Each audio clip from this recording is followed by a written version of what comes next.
December 1944. The Pacific Ocean turned to a graveyard. For 72 hours straight, American sailors watched helplessly as something monstrous tore their fleet apart. Shells the size of Volkswagen Beetles rained from the sky. Destroyers vanished in single explosions. Cruisers split in half like toys. Nobody knew where the fire was coming from. Then the truth emerged. Japan had unveiled a weapon so terrifying, so impossibly powerful, that every Allied commander believed the same thing. Nothing in our arsenal can stop this. They were wrong. Somewhere beyond the horizon, a steel giant was racing toward the battlefield. 58,000 tons of American fury. 9 rifles so massive they could reshape geography. A fire control system that saw through smoke, darkness, and chaos like they didn't exist.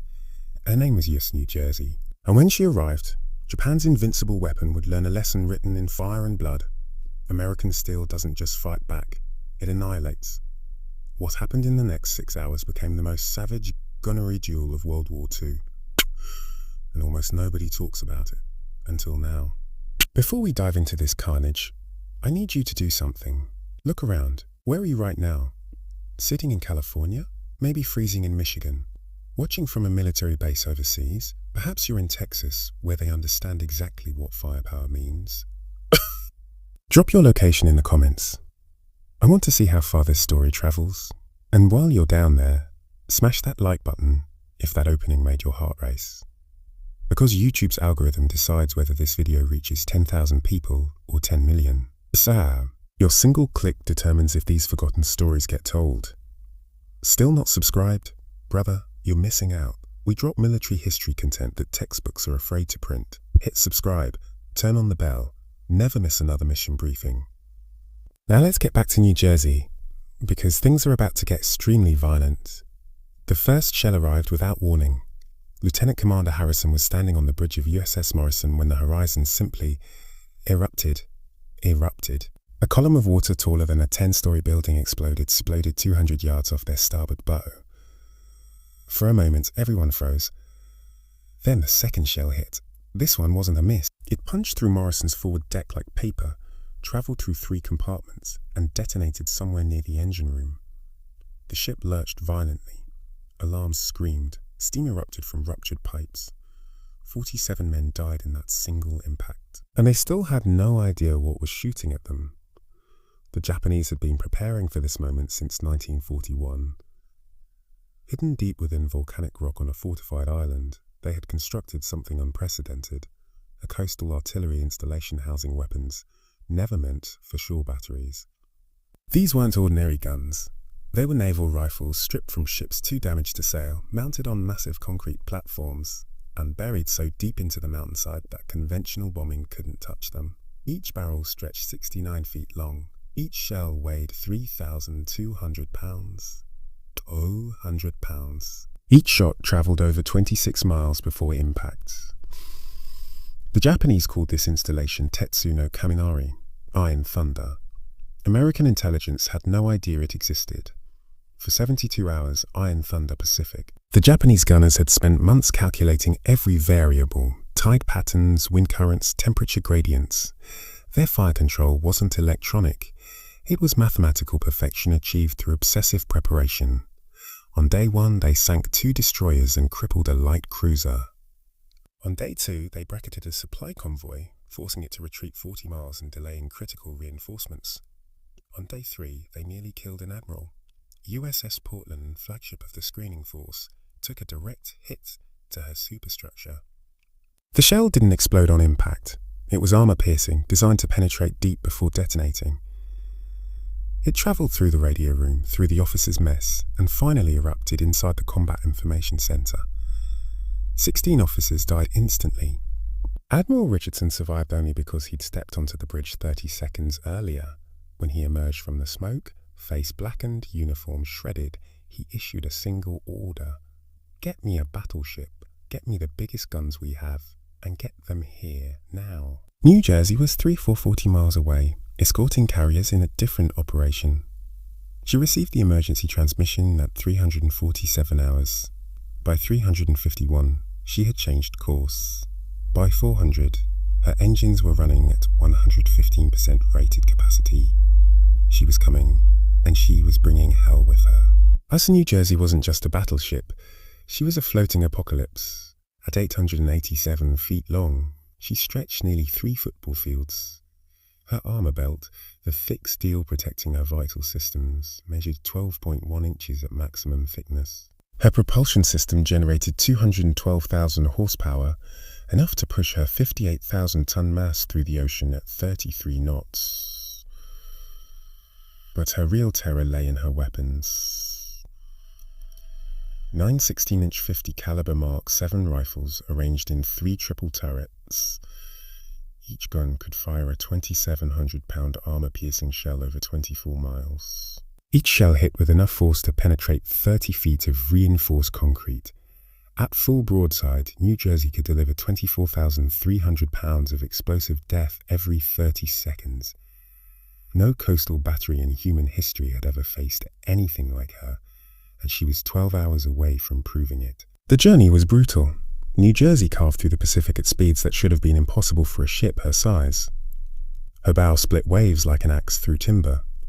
Spray exploded across her forward deck in continuous sheets. Below, engineers monitored boilers running so hot they glowed orange through inspection ports. Captain Hughes stood on the bridge, coffee untouched, eyes locked on the horizon. He'd received updated casualty reports every hour. Morrison gone. Patterson, limping toward Pearl Harbor with 200 wounded. Portland, functional barely. Her combat center now a twisted mass of burned metal and shattered glass. Every hour he waited, more Americans died. Engineering reports were pushing 34 knots, sir, his executive officer announced. Chief says the turbines are screaming. Hughes didn't blink. Tell the chief they can scream louder. We're not slowing down. Meanwhile, 1,400 sailors prepared for combat. Ammunition handlers began the exhausting process of staging shells. Each 16-inch round required a choreographed ballet of machinery and muscle.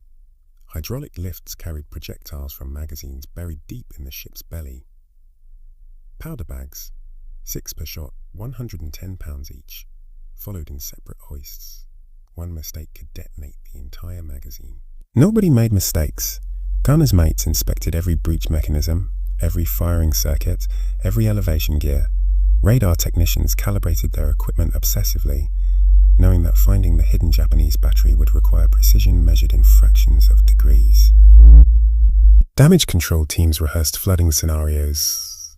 Medical staff organized surgical instruments. Chaplains walked the corridors, offering quiet words to young men who might not survive the next sunrise. New Jersey wasn't just traveling toward battle. She was transforming into a weapon of absolute destruction. 947 hours. New Jersey entered the combat zone. The ocean here looked different. Oil slicks stretched across the water in rainbow patterns. Remnants of destroyed ships. Debris floated everywhere, life jackets, wooden planking. Things that looked disturbingly human-shaped. Every sailor who saw it understood the stakes. Radar contact, the operator announced, his voice tight. Multiple signatures along the coastline. Range 23 miles. Hughes studied the radar scope. The Japanese battery was hidden behind a volcanic ridge, its exact position masked by the terrain. Conventional targeting wouldn't work. They needed to see through the mountain itself. Switch to fire-finding radar. Maximum sensitivity. The Mark 8 radar hummed to life. This system was classified beyond top secret, a technological achievement the Japanese couldn't have imagined. It could detect metallic objects through smoke, fog, on even certain geological formations. Slowly, a picture emerged. 3 distinct heat signatures, massive barrel groupings, reinforced concrete casings extending deep into the mountainside, and something else. Underground tunnels connecting multiple positions like an ant colony of death. Iron Thunder wasn't just a battery, it was a fortress. Sir, the gunnery officer spoke carefully, those fortifications are significant. Standard bombardment protocols might not. Forget standard protocols, Hughes interrupted. We're going to crack that mountain open like an egg. Plot firing solution for turret 1. Armor-piercing shells. Maximum propellant charge. The order rippled through the ship. In turret 1, 60 men moved as one organism. The massive turret rotated with mechanical precision, its 3 barrels rising toward an elevation that would carry shells over the ridge and directly into the hidden Japanese position. Loading complete. Solution confirmed. New Jersey steadied herself, engines dropping to combat speed to stabilize the firing platform. The Pacific held its breath. Fire. The word was quiet. The result was apocalyptic. All 3 barrels of turret 1 discharged simultaneously.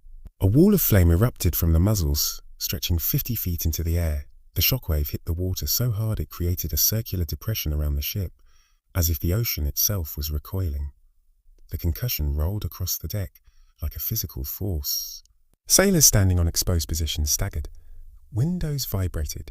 The ship lurched backward from the recoil despite weighing 58,000 tons.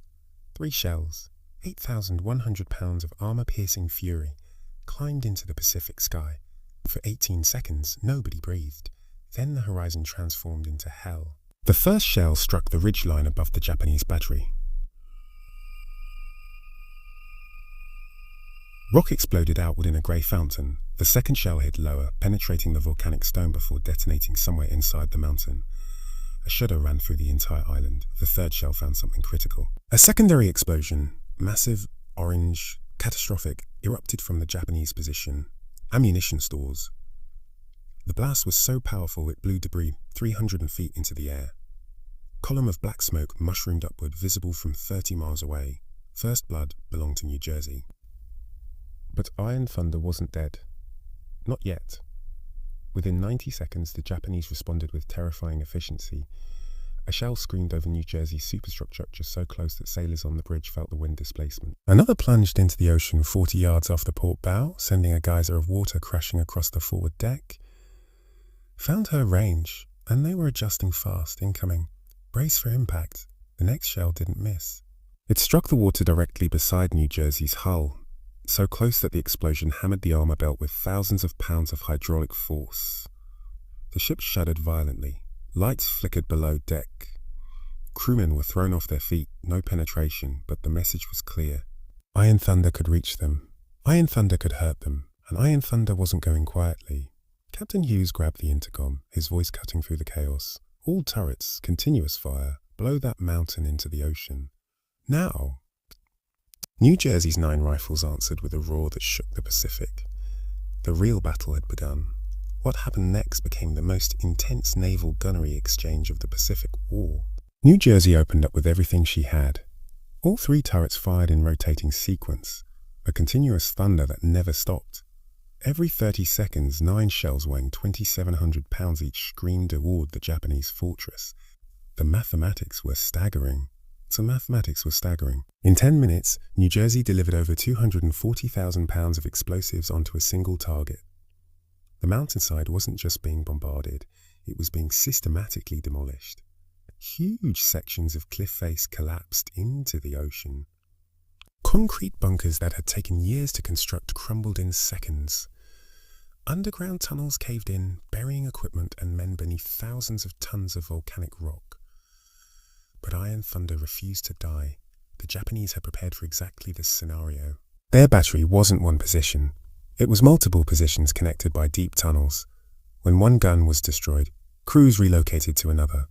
When ammunition stores exploded, reserves were carried from hidden depots, and they kept shooting.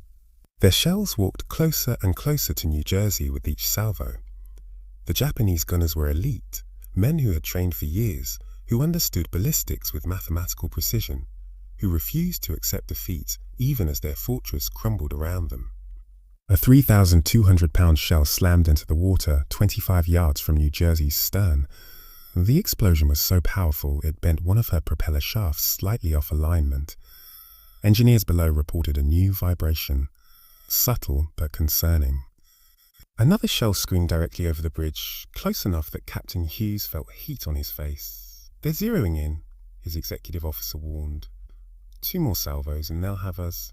Hughes knew the math. At current range, Japanese optical targeting would eventually find its mark. New Jersey's radar gave her an edge, but luck played a role in every battle. He needed to change the equation. Helm, all ahead flank. Close the distance to 8 miles. His officers stared at him. 8 miles put them within range of Japanese secondary batteries, smaller guns that couldn't sink a battleship but could absolutely kill crewmen on exposed positions. It was suicide distance. It was also genius. At closer range, Japanese optical rangefinders became less accurate. The angle calculations broke down. Their carefully prepared firing tables became worthless. Meanwhile, New Jersey's radar-guided systems worked perfectly at any distance. Execute the order, Hughes commanded, and prepare for secondary battery engagement. New Jersey surged forward into the kill zone. The Japanese recognized the maneuver immediately. Every gun that could bear opened fire simultaneously.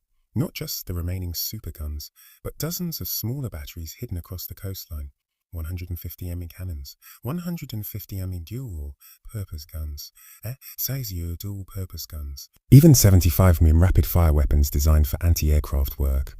The ocean around New Jersey erupted into chaos. Shells splashed everywhere. Water geysers surrounded the ship like a forest of white columns. Shrapnel screamed through the air in deadly swarms. Then the first hit landed. A 150 mm shell struck New Jersey's superstructure just below the navigation bridge. The explosion wasn't powerful enough to penetrate her main armor, but it didn't need to. The blast shredded radar antennae, destroyed 2 rangefinder stations, and sent shrapnel slicing through exposed crew positions. 7 sailors died instantly. 12 more fell wounded, screaming, clutching injuries that ranged from minor cuts to catastrophic trauma. Blood ran across the deck, mixing with seawater into pink rivers. For the first time, New Jersey was bleeding. But she didn't slow down. She accelerated. Damage control teams rushed to the impact site. Corpsmen dragged wounded men toward medical stations. Fire crews extinguished flames before they could spread. And the guns kept firing. Turret 2 reported a shell casing that failed to eject properly, a malfunction that could have caused catastrophic failure. The gun crew cleared the jam in 43 seconds, bare hands working on metal hot enough to cause burns, and resumed firing without missing a full cycle. Turret 3 lost hydraulic pressure to its elevation mechanism. Rather than wait for repairs, the crew manually cranked the massive barrels into position, a job designed for machines accomplished through pure human determination. These weren't sailors anymore. They were warriors running on adrenaline, fury, and the desperate knowledge that their brother's blood now stained the deck. The stories of individual heroism would fill books. Petty Officer Marcus Williams was loading powder bags when a shell detonated against a hull nearby. The concussion knocked him unconscious. He woke up 30 seconds later, ears bleeding, vision blurred, and immediately resumed loading. He didn't stop for 4 more hours. Ensign Robert Tanaka, a Japanese-American officer who had faced discrimination his entire career, manually aimed a 48 anti-aircraft gun at a Japanese shore position. He fired until the barrel glowed red, destroying an observation post that had been directing enemy fire. Chief Gunner's mate Patrick O'Brien took shrapnel to his left shoulder but refused evacuation. He continued directing his turret crew with one functional arm, using his belt as a tourniquet, blood soaking through his uniform. When asked later why he didn't go to medical, his answer was simple. My boys needed me. Everything else could wait. This was American steel. This was American steel. Not just the ship, the men. By 14:30 hours, New Jersey had closed to 6 miles, suicide range by every tactical manual ever written. At this distance, her guns couldn't miss. Every shell that left her barrels found Japanese steel and concrete. The mountainside was unrecognizable, a smoking ruin of collapsed tunnels and burning debris. But Iron Thunder had one last surprise, a gun that intelligence had never detected. A weapon hidden so deep inside the mountain that even New Jersey's advanced radar had missed it. This gun was different, larger, newer, a true monster. Its first shot announced itself with a sound unlike anything the crew had heard. A deeper boom, a longer whistle, a shell that seemed to block out the sun as it passed overhead. It missed by less than 15 yards. The explosion was so massive it lifted New Jersey's stern partially out of the water. Sailors were thrown across compartments. Equipment broke free from mountings. The ship groaned as stresses rippled through her frame. Captain Hughes steadied himself against the plotting table. "Find that gun," he ordered quietly. "Find it and kill it. Whatever it takes, New Jersey turned her full attention toward the hidden monster. The final duel was about to begin. Finding the hidden gun became an obsession. Every radar operator stared at their screens with burning eyes. Every lookout scanned the smoking mountainside for any sign, a muzzle flash, a dust cloud, anything that would reveal where death was hiding. The Japanese gunners knew they held the advantage. They fired slowly, deliberately, conserving ammunition while maximizing psychological terror. Each shot came from complete invisibility. Each near miss reminded New Jersey's crew that the next shell might be their last. 37 minutes passed. 3 more Japanese salvos, each one closer than the last. Then Seaman First Class David Chen saw something. He was positioned on the aft observation platform, binoculars pressed against his face so hard they left bruises. When the hidden gun fired again, he caught it. Just a flicker, a momentary disturbance in the smoke pattern, approximately 2/3 up the mountain's eastern face. Contact. Bearing 047, elevation approximately 400 meters, recess position behind a secondary ridge. The information rocketed through the ship's communication system. Fire control officers immediately began calculating. The position Chen identified was nearly impossible to hit, protected by the ridge from direct fire, accessible only through a high-angle trajectory that would require shells to arc over the mountain and plunge straight down. No battleship had ever attempted such a shot in combat conditions. Captain Hughes didn't hesitate. Configure turret 1 for maximum elevation bombardment. We're going to drop shells on them like rain from heaven. The gun crews made adjustments that pushed their equipment beyond design specifications. Barrel elevations rose to angles normally reserved for anti-aircraft fire. Propellant charges were modified to generate the precise velocity needed for the unprecedented trajectory. Mathematics, physics, engineering, all combined into one desperate gamble. Solution locked, fire. 3 shells climbed into the Pacific sky at an angle so steep they nearly went vertical. For 23 seconds they rose. Then gravity took over, and they began their deadly descent. The Japanese gun crew never saw it coming. They were reloading, a process that required enormous physical effort and complete concentration. Their weapon was a monster, requiring 15 men working in perfect coordination just to prepare a single shot. They heard the whistle too late. The first shell struck the mountainside 20 meters above their position. The impact triggered a landslide that exposed their camouflaged opening. The second shell hit their ammunition storage. The explosion was nuclear in its intensity. A fireball erupted from the mountain like a volcano awakening. Debris, rock, metal human remains blasted outward in every direction. The concussion wave travelled down the mountain and across the water, hitting New Jersey with enough force to rattle her hull. The third shell was unnecessary. But it landed anyway, directly into the burning crater where Japan's secret weapon had existed moments before. When the smoke cleared, there was nothing left. Just a black scar on the mountainside where Iron Thunder had breathed its last. The guns stopped. Done stopped. For the first time in over 4 hours, New Jersey's rifles fell silent. The constant thunder that had dominated the Pacific simply ceased. Sailors stood frozen at their positions, ears ringing, bodies trembling from exhaustion and adrenaline. Some looked around in confusion, unable to process the sudden quiet. Others collapsed where they stood, muscles finally surrendering. Captain Hughes stepped onto the bridge wing and raised his binoculars. The Japanese fortress was unrecognizable. Where reinforced bunkers had stood, only rubble remained. Where artillery positions had threatened American ships, only smoke and fire existed. Where hundreds of enemy soldiers had served their emperor, only silence answered. Iron Thunder was dead. New Jersey had killed it. Signal the fleet, Hughes ordered quietly. Enemy coastal battery eliminated. Sea lane is clear. Mission accomplished. Across the task force, sailors who had spent 3 days living in terror finally exhaled. Ships that had been hiding beyond the horizon began moving forward. The offensive that Japan had stalled could now continue, because one battleship refused to accept defeat. But victory never comes free. New Jersey limped away from the battlefield carrying 31 dead sailors and 87 wounded. Her superstructure was scarred with shrapnel damage. 1 propeller shaft required dry dock repairs. 3 radar arrays were completely destroyed. Below deck, medical teams worked for 16 straight hours. Surgeons performed amputations by flashlight when power fluctuated.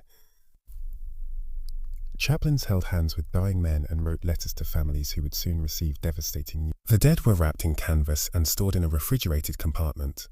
Their bodies would be returned home for burial, a promise the Navy kept even when it was logistically impossible. Captain Hughes personally visited every wounded sailor.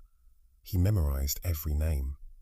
He wrote personal letters to every family who lost someone. Years later, he would say that those letters were harder than any battle he ever fought. This story isn't really about guns and ships. It's about what happens when ordinary people face impossible situations. Those sailors weren't superheroes. They were farm boys from Kansas, factory workers from Detroit, students from California who never finished college, young men who had never seen combat until shells started falling around them. They were terrified, every single one of them. But they did their jobs anyway. They loaded shells with burned hands. They repaired equipment while bleeding. They stood their posts while their friends died beside them. That's not courage born from fearlessness. That's courage born from duty, from brotherhood, from a refusal to let down the man standing next to you. New Jersey was made of steel, but her real armor was the men who served her. If this story moved you, really moved you, I need you to do something. Share this video. Not for my channel, not for the algorithm.